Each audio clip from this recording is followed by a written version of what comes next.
Cette semaine, poursuite policière d'un jeune homme de 16 ans, vol à l'église de Saint-Émilie de l'Énergie et distraction au volant, principale cause de collision mortelle. Bonjour, ici Danny Bérubé. Bienvenue à vos actualités régionales.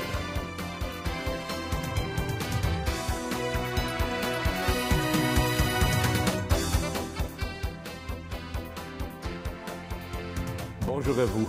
J'espère que vous passez une agréable semaine du 23 octobre 2023. Le 19 octobre dernier, vers 1h30 du matin, les policiers de la Sûreté du Québec ont tenté d'intercepter un véhicule pour une infraction au Code de la sécurité routière à Joliette. Le véhicule a pris la fuite et le conducteur refusait de s'immobiliser.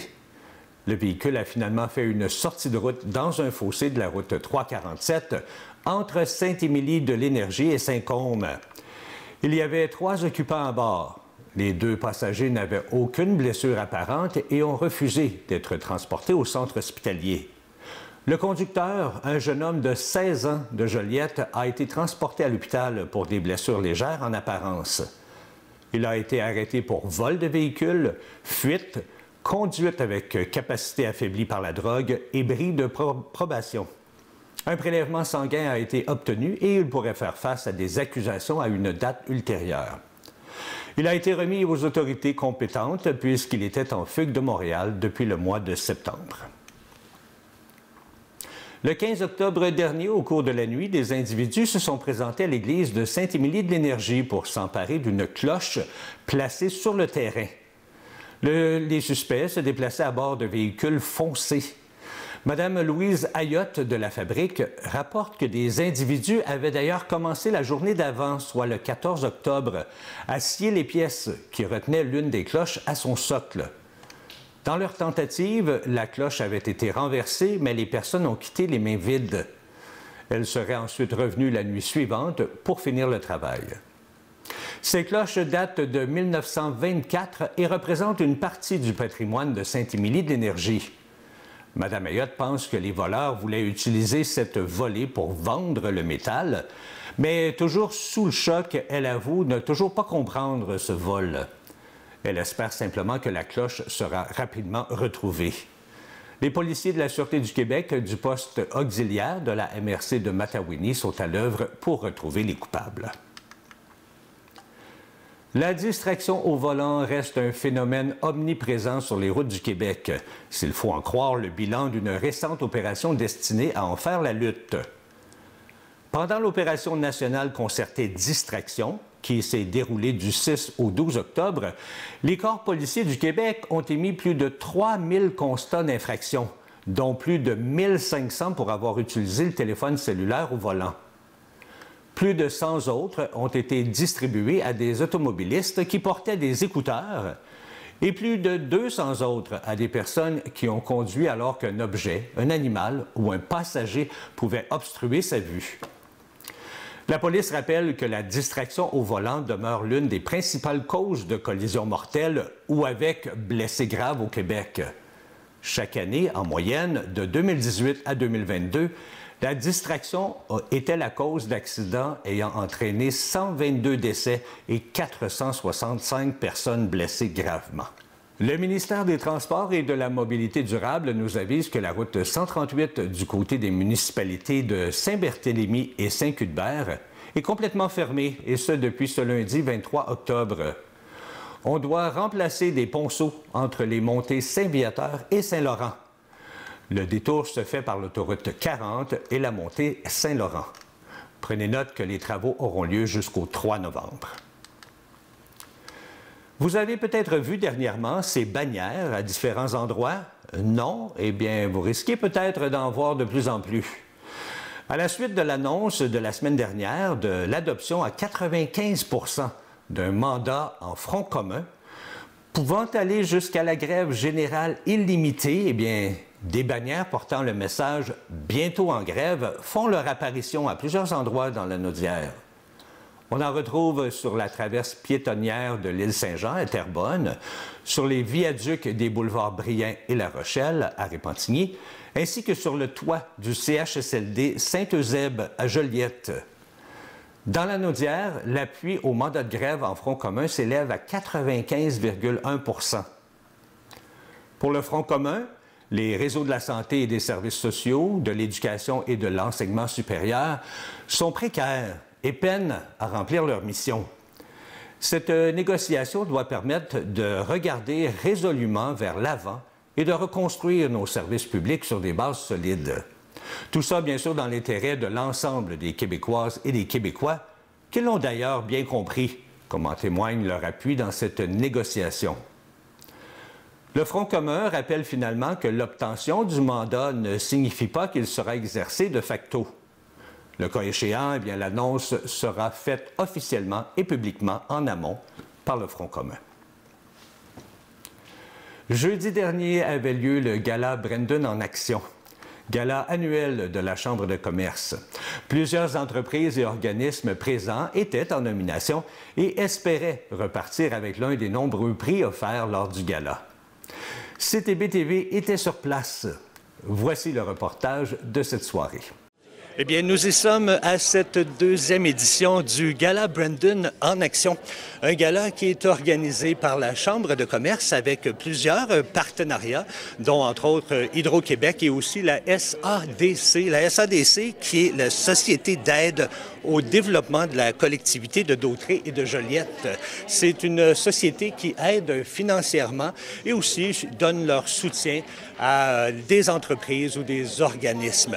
Eh bien, ce soir, on a beaucoup de nominations pour différentes catégories, comme des catégories comme entreprise de l'année, par exemple, ou encore relève et nouvelle entreprise. On a également innovation et développement lanaudière économique, croissance et rayonnement, commerce et proximité et industrie, entreprise manufacturière et entreprise de construction. Alors, plusieurs nommés dans ces différentes catégories et on va leur souhaiter bonne chance pour cette soirée. Et on va espérer, bien sûr, moi de ma part, je vais espérer avoir au moins des entrevues avec les gagnants à la fin de la soirée.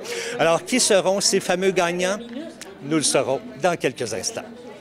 Je suis avec Annabelle Fréchette, qui est coordonnatrice à la Chambre des commerces. Bonjour. Bonjour. C'est vous qui êtes l'organisatrice ce soir pour ce fameux Gala Brandon en action. En effet, c'est le gala de la Chambre de commerce Brandon, qu'on a appelé le Gala Brandon en action, qui sert en fait à récompenser, à mettre en valeur les entreprises de Brandon qui se sont démarquées au cours de la dernière année.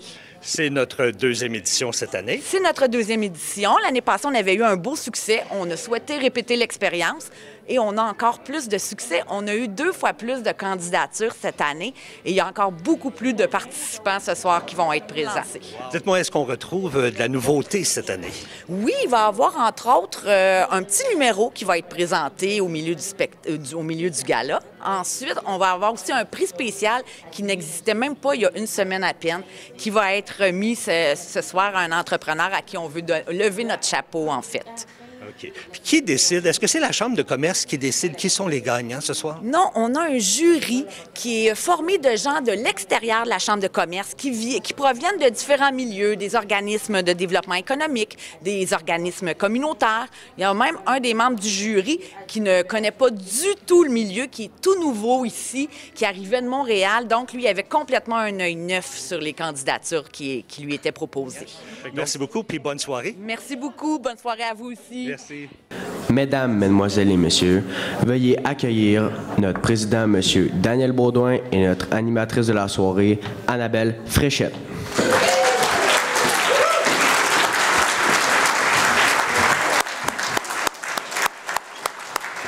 Merci Annabelle. Merci à vous tous. Merci premièrement d'être venus ici ce soir encore plus nombreux que l'année dernière. Je me l'ai dit la semaine passée parce que le temps passe tellement vite que j'ai l'impression que c'était juste hier ou la semaine passée. Pour avoir reçu chacune de vos candidatures, sachez que personne n'a à rougir ce soir. Vous êtes tous impressionnants et inspirants. C'est plus du double de candidatures de l'an passé que nous avons reçues pour cette deuxième édition. Votre place ici est donc doublement méritée. J'ose répéter ce que je disais lors du souper tournant en avril. Dans les prochaines années, c'est dans Brandon que ça va se passer. Après l'ouverture officielle du gala par le président de la Chambre de commerce, M. Daniel Baudouin, et la coordonnatrice, Mme Annabelle Fréchette, les nombreux invités ont défilé sur la scène pour mettre en lumière les entreprises et organismes en nomination dans les différentes catégories. Ce soir, je suis très heureuse d'être ici avec ma mini-relève à moi pour vous présenter le prix Relève et Nouvelle Entreprise de l'année, pour montrer notre appui à tous ceux qui osent, à tous ceux qui se lancent et à tous ceux qui se dépassent. Et le prix de la nouvelle entreprise de l'année est remis à... Veux-tu l'ouvrir? Voilà.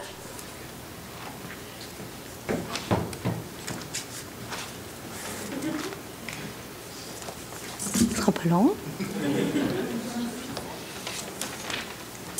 Le bal Masquis Café Coop. Les nominés au prix Commerce de proximité sont... Madame.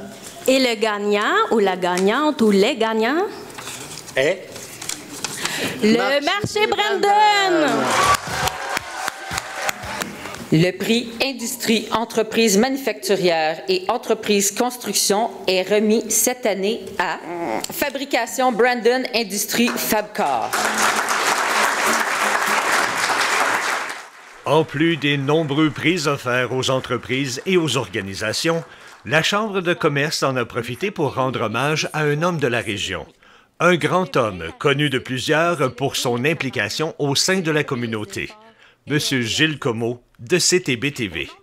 L'homme à qui nous rendons hommage ce soir est actif dans la belle communauté de Brandon depuis plusieurs décennies, tant dans le milieu des affaires que dans celui du communautaire. Et depuis plus de 40 ans, il participe à faire rayonner nos entrepreneurs, nos artisans, nos artistes et nos organisations. On m'a demandé de parler de Gilles Comeau.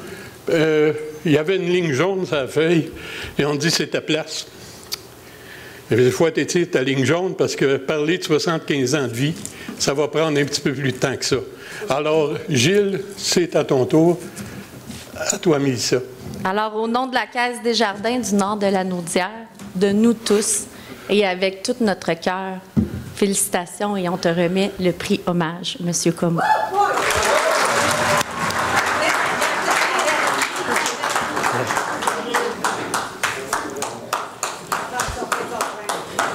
Eh bien, tout ce que je peux dire maintenant, c'est merci.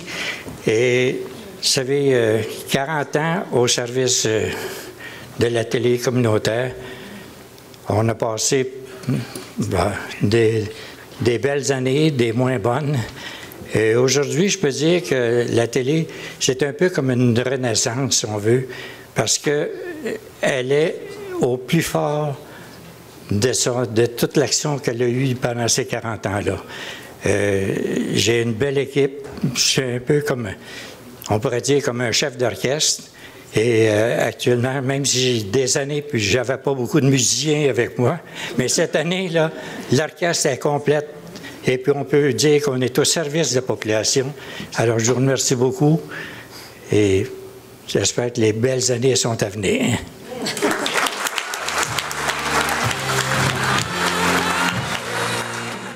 Je suis en compagnie de M. Jean Lefrançois et de son petit-fils Justin.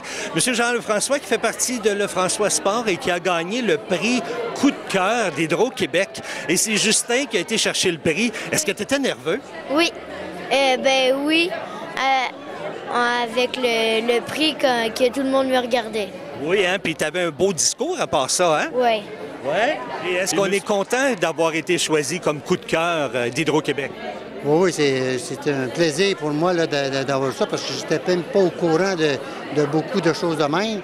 Et puis, c'est arrivé que là, automatiquement, là, les gens ont dit, ont voté pour le magasin Lefrançois Sport. Mais je me demandais c'était quoi? C'était quoi le concours en question? Mais c'est la population là, qui... Exactement, c'est la population qui a voté pour vous. Fait donc, c'est une belle appréciation de la population, ça. Exactement. Bien, on vous souhaite de continuer encore plusieurs années. C'est probablement Justin qui va continuer la business. Oui. Oui. Merci beaucoup à vous deux. Félicitations. Merci. Je suis en compagnie de M. Daniel Rochelot du Centre sportif et culturel Brandon. Bonjour. Bonjour, ça va bien? Ça va très bien, merci beaucoup. Et vous avez gagné un prix, vous avez gagné le prix Croissance et Rayonnement. C'est exactement ça. C'est une grande équipe qui est derrière tout ça, là. Vous n'êtes pas seul, là? Non. On est, en tout, avec tous les temps partiels, on a une trentaine d'employés dans la grandeur du centre. Là. Vous offrez beaucoup d'activités, des spectacles et tout. Alors, c'est très en demande ici, là. Ouais, on a des spectacles à chaque mois. On pense à tous nos plateaux, le gym, club de boxe, salle de spinning, la piscine, l'aréna avec le hockey mineur. Nos loups. Le patin, les loups, le club de patin de vitesse que j'ai créé il y a 1 an et demi. Et tout ça, fait que, il y a pas la boxe aussi qui vient d'entrer? Mon entraîneur de boxe, il est juste ici, là, Stéphane. Merci infiniment et bravo encore pour votre prix. Bien, merci. Merci.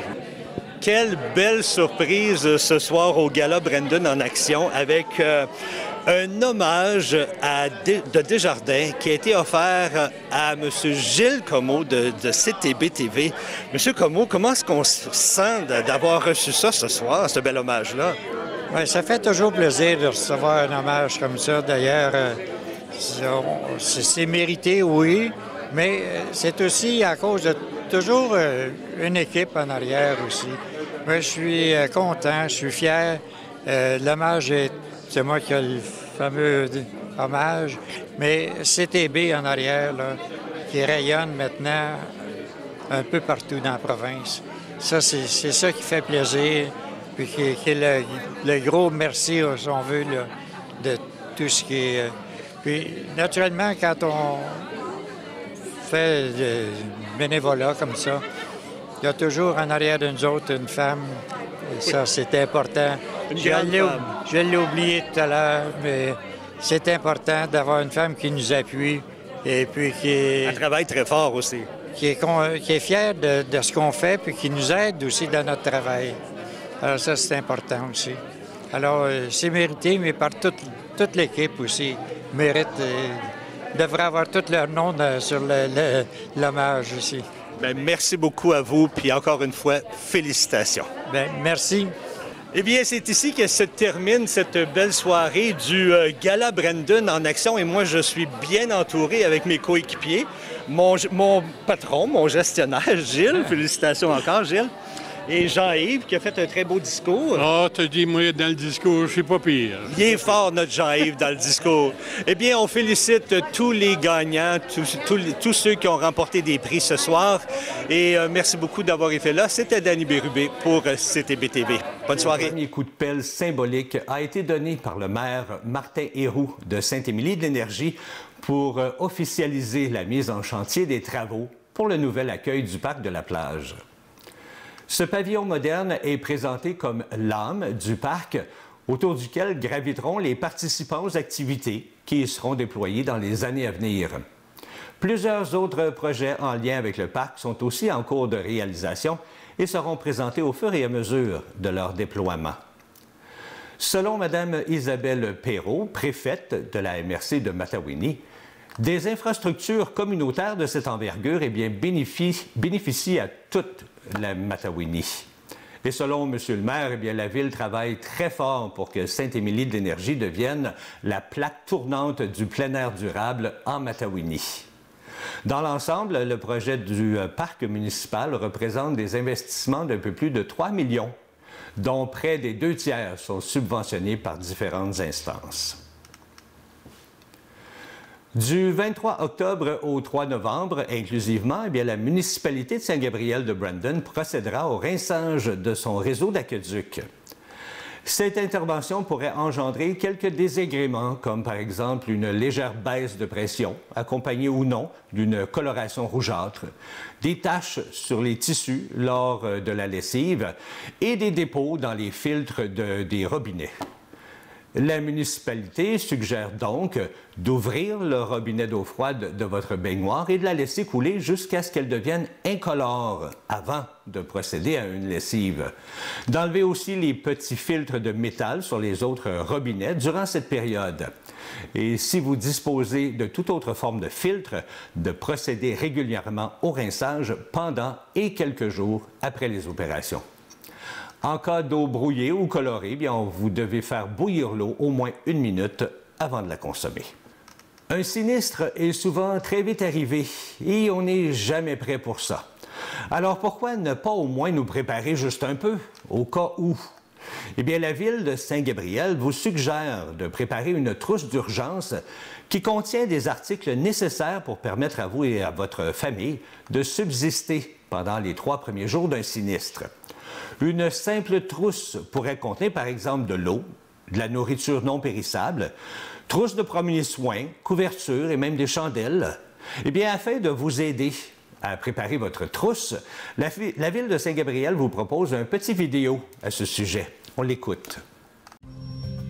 En prévision de tout sinistre, il faut préparer et conserver à la maison une trousse d'urgence qui contient les articles nécessaires et suffisamment de vivres pour permettre à vous et à votre famille de subsister pendant les 3 premiers jours d'un sinistre. Rangez votre trousse d'urgence dans un endroit facilement accessible. Vérifiez son contenu chaque année et remplacez les piles et les réserves d'eau au besoin. Vous informer, c'est votre responsabilité. Vous retrouverez aussi sur le site Internet de la Ville de Saint-Gabriel un document aide-mémoire qui vous suggère différents articles à mettre dans votre trousse d'urgence. Comme on dit si bien, mieux vaut prévenir que guérir. Organisé par les Chevaliers de Colomb de Berthierville, il y aura collecte de sang le mercredi 1er novembre à l'école secondaire Pierre de Lestage de Berthierville. Donner son sang est un acte de générosité qui peut sauver des vies. Au Québec, toutes les 80 secondes, une personne a besoin de sang. Et un seul don de sang peut contribuer à sauver jusqu'à 4 vies. Alors, soyons généreux. Pour faire un don lors de cette collecte, il est important de prendre rendez-vous et vous pouvez le faire en vous inscrivant à partir du site d'Emma Québec qu'on voit présentement affiché à l'écran.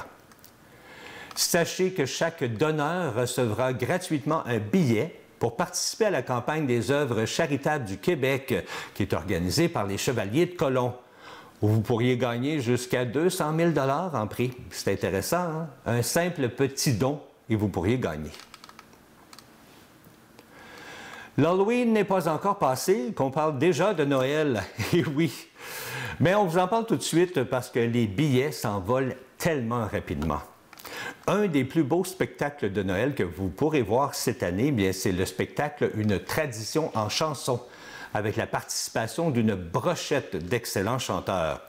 Marie-Carmen, Paul Darèche, Claudette Dion, Joël Legendre, Marie-Denise Pelletier et Suzy Villeneuve sont les artistes qui participent à ce spectacle à compter du 24 novembre partout à travers le Québec.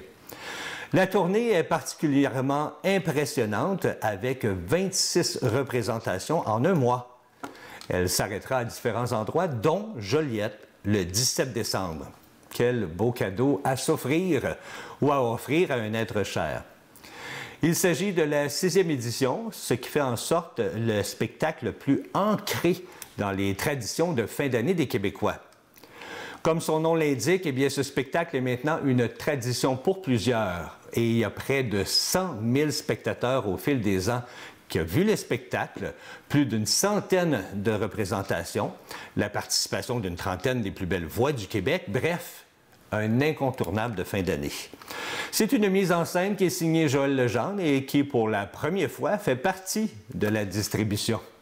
Alors dépêchez-vous car j'ai regardé et il ne reste pas beaucoup de billets disponibles pour la seule représentation dans la région qui est à Joliette.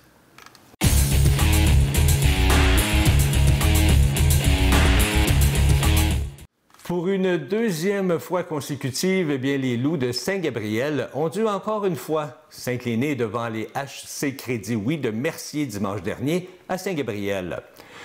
La partie était bien partie avec un compte de 1-1 en première période, mais l'équipe de Mercier a rapidement pris l'avantage avec 2 points contre 1 en deuxième période, menant le pointage 3-2, pour finalement prendre le contrôle de la partie en troisième période avec 2 autres buts, terminant 5-2 contre les Loups.